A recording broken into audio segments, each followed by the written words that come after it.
So my name is Kiantha Duncan, and I am going to share some things with you today that are a bit personal, and some of it may bring up some personal feelings for you, and I hope that you will join me in this journey. Are we ready? Very good. Okay, so I am a perfect 10.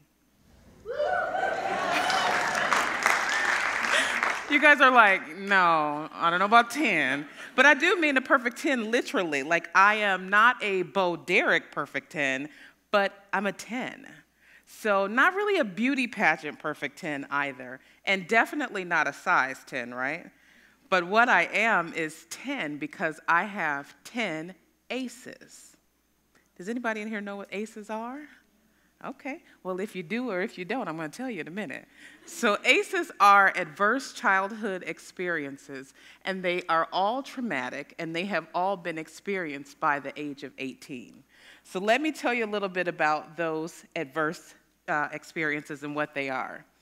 Physical, emotional abuse, sexual abuse, physical and emotional trauma.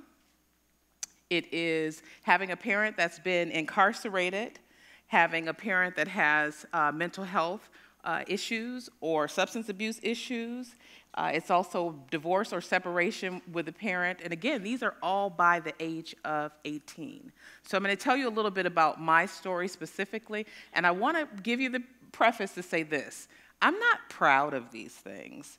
So I'm not up here saying, I got 10 aces. You know, that's not what it is. But I also am not ashamed of it because it's just part of who I am. It's part of my life, and I want to give you opportunities to look at ways to repurpose that trauma.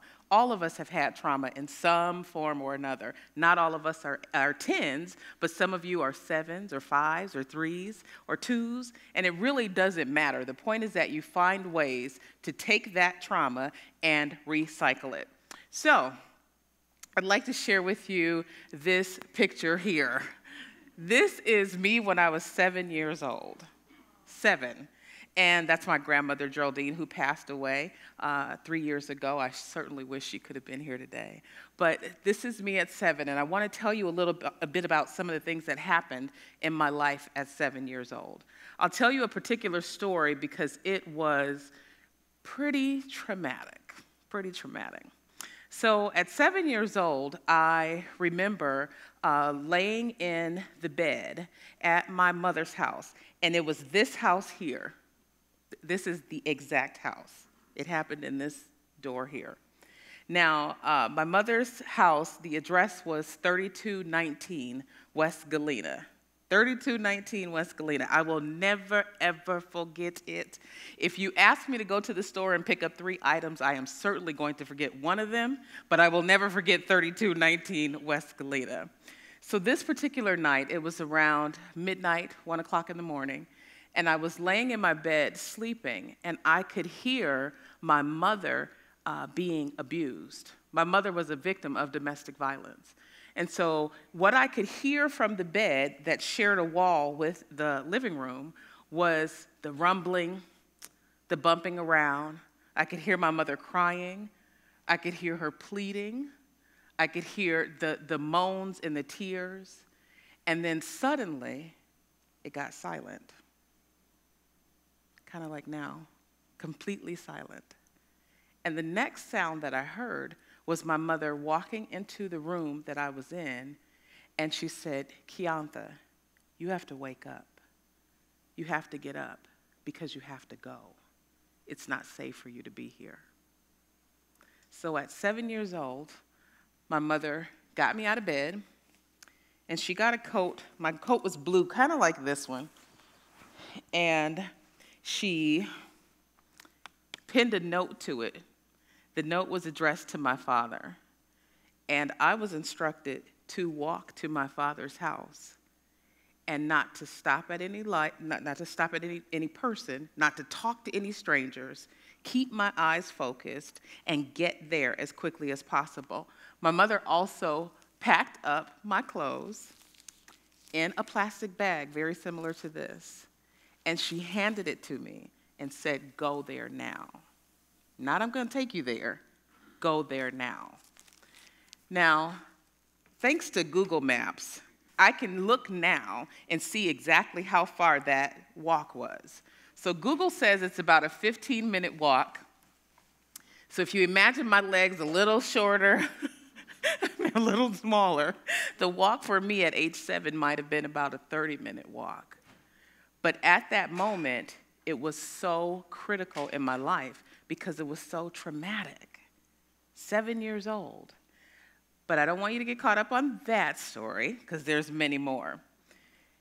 So I'm going to show you a little bit about what I was experiencing even prior to 7 and some of the things that I experienced post 7 but before age 18. At age 3, I began being sexually molested. At age 3.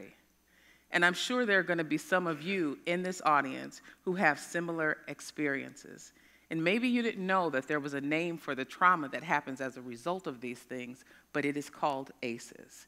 So that happened at age 3. At age 7, that's when I had the blue coat, 3219 West Juneau. My mother at that point was a victim of domestic violence and had been experiencing domestic violence for quite a while. By age 9, I was in and out of foster care placement, in and out. So sometimes living with family members, sometimes with new foster parents. And then by age 10, my father had spent about half of my life incarcerated. Half incarcerated. By age 16, guess what happened? I became a teen mother as well. That is called intergenerational trauma. Intergenerational trauma. Now, in hindsight, I thank God that I was able to make it through that time because my son is actually what allowed me to get to this point today. He is actually the reason why I'm able to stand here today. So, we've talked about the ACEs, gave you all the bad news, and now I'd like to give you some good news. For those of you who have experienced ACEs in your life, there is something that you are able, required, and responsible for doing. And for me, that is repurposing that trauma for good. How do you take the things that have happened to you in your lifetime, all the negative things, all the hurt things, all the traumatic things, how do you take them and recycle them into good for the rest of the world? There's a couple ways to do it. Now, I'm going to give you some easy steps.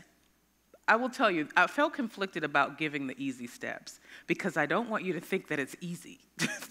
Easy steps can make you think it's easy. It is not easy, and it's something that you have to work on every single day. Every morning you get up and you make the decision that you are going to do these things so that you can give something to the world to hopefully help others have something better than you had. But I'll tell you the 3 steps. Let go, let love, and lead. What I mean by letting go is let go of the trauma that has happened to you. Now, that doesn't mean don't acknowledge it. It just means don't let it overcome you.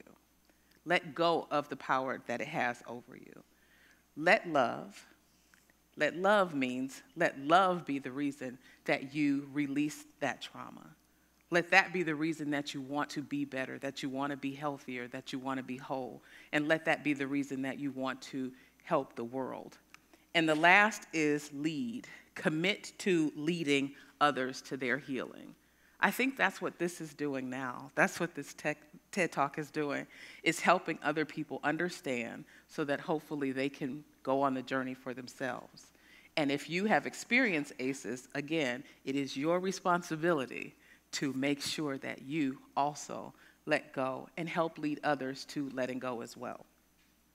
Now, there are a few critical people who help this process and who helped me in this process, and I want to make sure that you all know that everyone can play a role. So when you have teachers, you have coaches, you have parents of friends, you are a parent of a child who has a friend who has ACEs, even if it's not your child, or you are a parent of a child with ACEs, or you are a parent who has ACEs and has children. All of us can play a role in helping to repurpose that trauma and helping others to get to the place that they need to be. Employers play critical roles. When you work every day, your job should not be traumatic. It should be a place that you are able to go and give and also receive. Also make sure that you realize that you may be working with individuals who have experienced ACEs, and therefore you want to make sure that you're not creating a space for them that is traumatic as well. Partners, if you are a partner of a person who has ACEs, or you're married to or your significant other has ACEs, being kind, following those small things, being kind, being forgiving, being loving, and being understanding of where they are coming from is another way to mitigate the impact of those ACEs. And lastly, I do have a special thank you, and that's to organizations, specifically philanthropic organizations, who invest in making sure that there is resources available for those who have experienced ACEs. So they're working on the backside to mitigate the impact of ACEs. We need those. We need those. Those are all allies. So if you don't remember anything else from this talk, just remember 3 things. 1, what do we have to do? What's the second one? And what's the third one? Thank you all.